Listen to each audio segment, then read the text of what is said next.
Հարգելի հեռուստադիտողներ, ինչպես գիտեք, հունիսի 7-ին կայանալիք համապետական ընտրություններին ընդառաջ շարունակվում է կուսակցությունների նախընտրական քարոզարշավը։ Քաղաքացիական պայմանագիր կուսակցությունը նախընտրական քարոզարշավի շրջանակում այսօր շարունակում է քարոզարշավ իրականացնել Տավուշի մարզում։ Այժմ մենք գտնվում ենք Բերթավան համայնքում եւ այս պահին ես պատրաստվում եմ զրուցել քաղաքացիական պայմանագիր խմբակցության падգամավոր Հասմիկ Հակոբյանի հետ։ Տիկին Հակոբյան, նախ շնորհակալ եմ հարցազրույցի հնարավորության համար։ Սիրով։ Եվ քանի որ արդեն վերջին շաբաթն է, որ պետք է քարոզարշավը անցկացվի, այսպես աստիճանաբար մոտենում այն իր տրամաբանական ավարտին, կցանկանային ձեր շփումներից, կիսվեիք տպավորություններով, ինչպիսի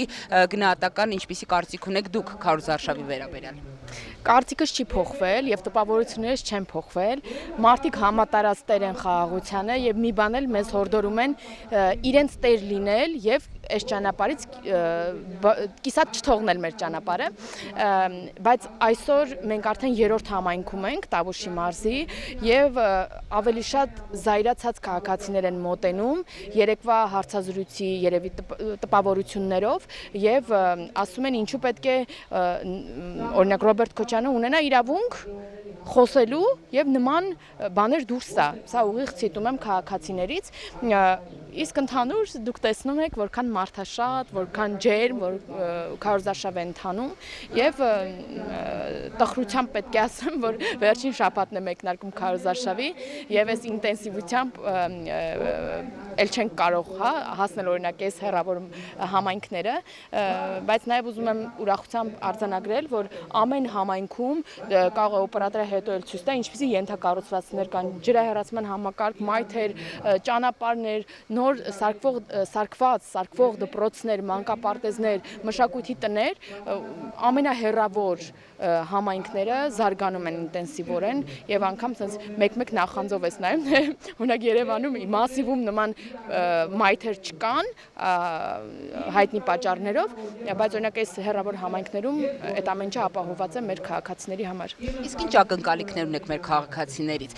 մասնակցության առումով, մոտիվացիա, տրամադրվածություն տեսնում եք արդյոք Տիկին Հակոբյան, որովհետև այս ընտրություններին կարևոր է ոչ միայն քվեարկությունը, այլ նաև քաղաքացիների ակտիվ մասնակցությունը հետագայում լեգիտիմ կառավարություն, լեգիտիմ իշխանություն ձևավորելու համար։ Անպայման,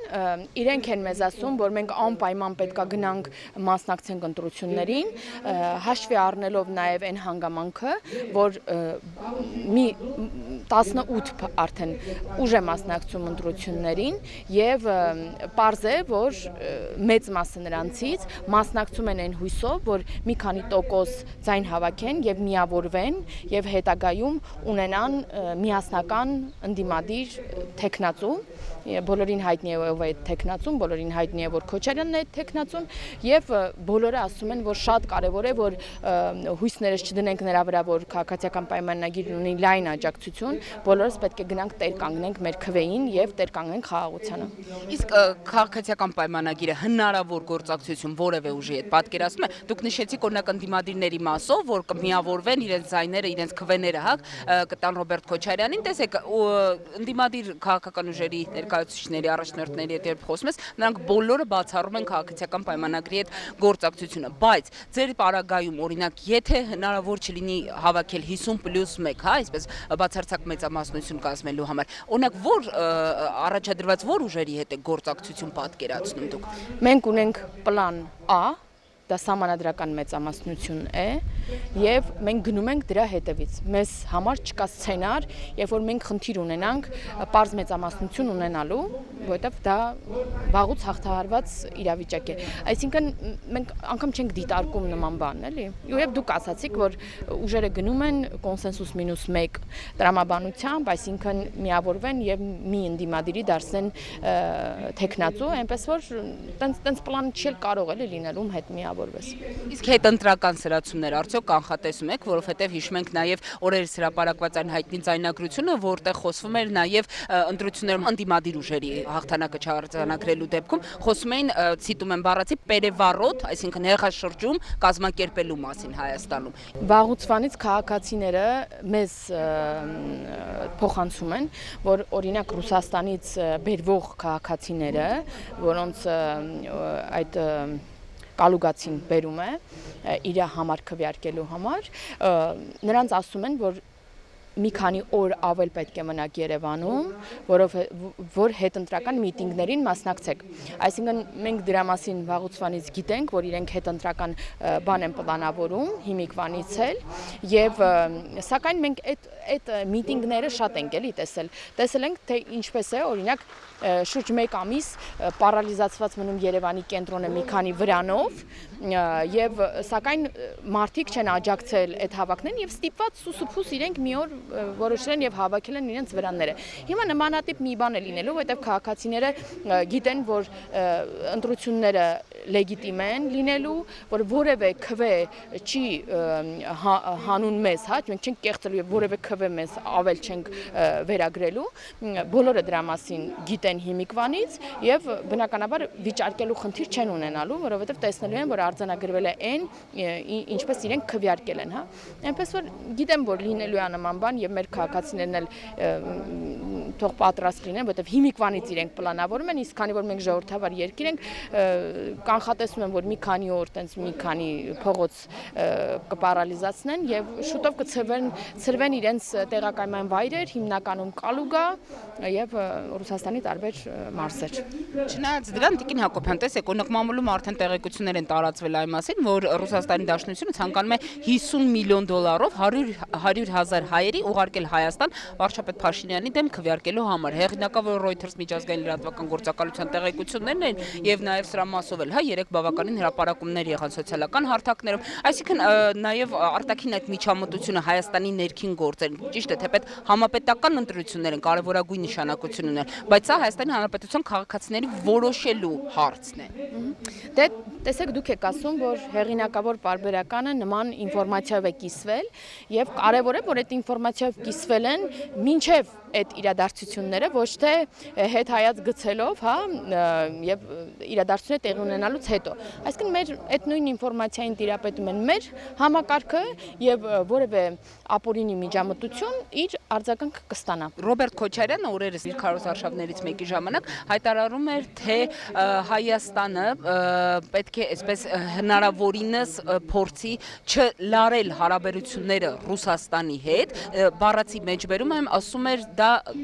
գազազած գնացք է։ Եթե ընկնենք դրա տակ, մեզ համար շատ վատ է լինելու։ Հաշվի առնելով նաև ԱՄՆ պետքարտուղար Մարկո Ռուբիոյի Հայաստան կատարած այց, ասում էր, այս ամենը կատարվում է ընդդեմ Ռուսաստանի։ Ես կուզենայի արձագանքը լսել ձեր նախ Քոչարյանի հայտարարության մասով եւ ընդհանուր առմամբ նաև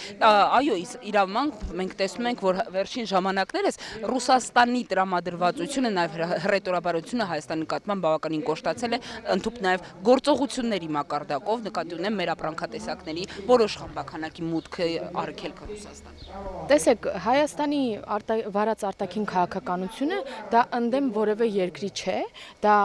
հանուն Հայաստանի Հանրապետության է եւ մենք մեր հարաբերությունները կառուցելիս եւ զարգացնելիս ցանկացած կենտրոնի հետ, ցանկացած երկրի հետ չենք համաձայնեցնում որևէ երկրորդ երկրի հետ, հա։ Մենք ենք որոշում, թե ում հետ ինչ հարաբերություններ ունենանք եւ դա է ինքնիշխանությունը մեծ հաշվով։ Ինչ վերաբերում է Քոչյանի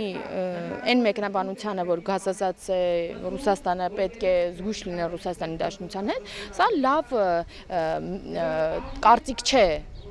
ռազմավարական գործընկեր երկրի մասին, այսինքն Քոչյանն ուզում է ասել, որ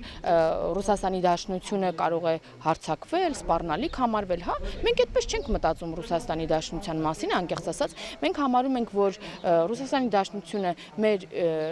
գործընկեր, եղբայր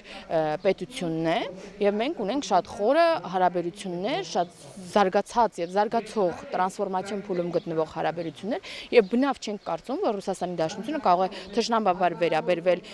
իր փոքր եղբայր պետությանը եւ կարող է որևէ պատերազմ վարել, այդ թվում տնտեսական պատերազմ Հայաստանի դեմ։ Մենք այդպես չենք կարծում Ռուսաստանի մասին, եթե Քոչյանն այդպես է կարծում, ապա կարծում եմ ինքը եւ իր քիմիական կապի մեջ գտնվող, հա, Ռուսաստանի գործընկերը խոսակցություն ունեն իրար հետ ունենալու։ Ինչի է նման բան կարծում Ռուսաստանի Դաշնության մասին։ Մենք կարծում ենք, որ հատկապես խաղաղության օրակարգը որդեգրել ինտեգրած երկիր լինելով, մենք չենք կարող ունենալ ուրեմն լավ հարաբերություններ, նորմալ հարաբերություններ, հա, կառուցում հարաբերությունների Ադրբեջանի եւ Թուրքիայի հետ եւ ձեռք բերենք նոր թշնամի իդեմս Ռուսաստանի Դաշնության։ Մենք շատ կարևորում ենք Ռուսաստանի Դաշնությանը եւ ավելի ենք զարգացնելու մեր հարաբերությունները։ Բայց Տիկին Հակոբյան, տեսեք, Մեդվեդևի հայտնի հայտարարությունը, Լավրովի հայտարարությունը, ընդհանուր Մարիա Զախարովայի մակարդակով հայտարարությունները, Օվերչուկի մակարդակով հայտարարությունները, նրանց հռետորաբանությունը Հայաստանի Հանրապետության իշխանությունների նկատմամբ բավականին կոշտ է, բավականին կտրուկ է, սուր է։ Ինչու են այսպես արտահայտվում Հայաստանի իշխանությունների նկատմամբ, եթե մենք նրանց մեզ, այսպես ասած, ռազմավարական գործընկեր ենք որպես դիտարկում կամ փորձելու ենք հետագայում էլ շարունակել նրանց հետ հարաբերությունները։ Պետք չէ մութ սենյակում սև կատու փնտրել, նման հայտարարություններ հնարավոր է նաև լսեք օրինակ Հայաստանի տարբեր քաղաքացիների կողմից ընդդեմ Ռուսաստանի Դաշնության կամ որոշ գնահատականներ, մենք լսում ենք եւ ունենում ենք խոսակցություն Ռուսաստանի Դաշնության նախագահի հետ, որը հարգում է Հայաստանի ընտրությունը եւ պատրաստ է ընդունել ցանկացած որոշում Հայաստանի քաղաքացիների Եվ սա նորմալ միջազգային հարաբերություններ են եւ հենց սա է ուզում եմ նորից շեշտեմ հենց տրանսֆորմացիոն փուլը հարաբերությունների հենց սա դրա հաղթանակն է որովհետեւ նորմալ է երբ որ մյուս երկրի ղեկավարը ընդունում է մյուս երկրի ուրեմն քաղաքացիների ընտրությունը եւ պատրաստ է աշխատել ցանկացած ընտրված ղեկավարի հետ ընտրված ղեկավարը բարձր լեգիտիմության աստիճան ունի եւ վստահ եմ որ մենք նույն կերպ շարունակելու ենք եւ պետք չի տենց բան անել էլի նաև տիրաժավորել նաև հենվել որոշ մարդկանց որոշ տելեգրամյան հիմարությունների հետ պետք չի դա տենց տիրաժավորել ավելի բարձր մակարդակով հայտարարություններ են արվում որը շատ կարևոր է իսկ վարչապետը հատկապես Կոտայքի մարզի կարծեմ հանրահավաքիներ շատ ուղիղ ասաց որ ինչ ազդակներ էլ կա որոնք կարող են մտահոգիչ լինել որոշ շրջանակների համար Հայաստանում այդ ամեն խնդիրը կլուծվի ընդամենը մի քանի օրից երբ վարչապետը կստանա քաղաքացիների մանդատը կվերադառնա իր աշխատանքին եւ պարտականություններին, պարտավորություններին։ Այնպես որ սա այս սուր հայտարարություններն էլ սա քաղաքական որոշ բաներ են, որը շատ արագ կվերանա եւ կփարատվի բոլոր մտահոգությունները քաղաքացիների, ընդհանրապես մնաց մեկ շաբաթ ընտրություններին դիմանանք եւս մեկ շաբաթ ամեն ինչ կվերականգնվի։ Եվ ամփոփենք մեր զրույցը Տիկին Հակոբյան ԱՄՆ պետքարտուղարի այցով, որովհետեւ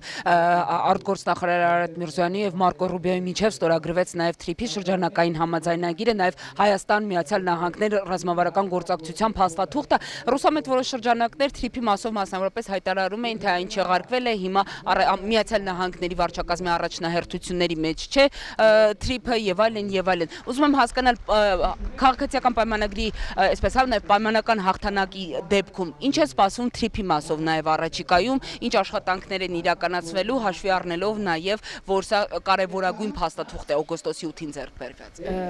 25 թվականին ընդդիմությունն ասում էր որ Թրիփը այլևս առաջնահերթություն չէ Միացյալ Նահանգների համար մինչ ԱՄՆ փոխնախագահի Հայաստան այցը, որովհետև տենց ասում են, որ Միացյալ Նահանգները եւ Իրանի Իսլամական Հանրապետությունը, քանի որ այդ պատերազմական իրավիճակն է, ապա նրանց համար դա կարևոր չի եւ ուրախանում էին եւ հղում էին անում այդ պատերազմի, ասում են, որ Հայաստանի այդ շատ կարևոր ենթակառուցվածքը չի բացվելու, բայց նրանք լլկվել են արդեն մի քանի օր է, ինչ եղավ ինֆորմացիա, որ գալու է Մարկո Ռուբիոն Հայաստան, այդ օրվանից այլևս նրանց ծպտունը չի դուրս գալիս եւ հիմա երբ որ դուք ունենում եք հնարավորություն շփվելու նաև ընդդիմադիրների հետ ովքեր նման հայտարարություն են անում այն նրանց հարցրեք ասեք բա ինչ եղավ այլևս ասում եք առաջնահերթություն չէ որովհետև կոնկրետ փաստաթղթեր են ստորագրվում կոնկրետ շատ բարձրաստիճան պաշտոնյաներ են Հայաստան գալիս ինչպիսին է Միացյալ Նահանգների փոխնախագահը եւ կարևոր փաստաթղթեր են ստորագրվում այնպես որ ասել որ դա առաջնահերթություն չէ բայց մի ամբողջ Միացյալ Նահանգների փոխնախագահ գալիս է Հայաստան թուղթ ստորագրելու սա կարծեմ լուրջ չէ